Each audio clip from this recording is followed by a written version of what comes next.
মানহাজকে আমাদের অবলম্বন করতে হবে। সঠিক মানহাজকে আকীদার ক্ষেত্রে, আমলের ক্ষেত্রে, আখলাকের ক্ষেত্রে, আদর্শের ক্ষেত্রে আমাদের বিশুদ্ধ মানহাজকে, মানহাজুস সালাফকে আঁকড়িয়ে ধরতে হবে। যে কোনো মতে আপনি আশেপাশে অনেক কিছু লক্ষ্য করবেন।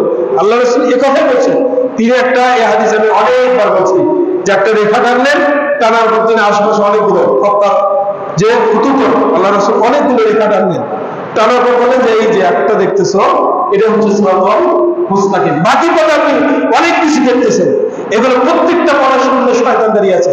আল্লাহ রাসূল বলছেন পথ একটাই হবে, আহলুল হাদিস হওয়ার পর সে জামাতে ইসলাম হতে পারে না, আহলুল হাদিস হওয়ার পর সে সেকুলারিজম হতে পারে না, আহলুল হাদিস হওয়ার পর সে গণতন্ত্র হতে পারে না, আহলুল হাদিস হওয়ার পর সে কিতাববাদী হতে পারে না।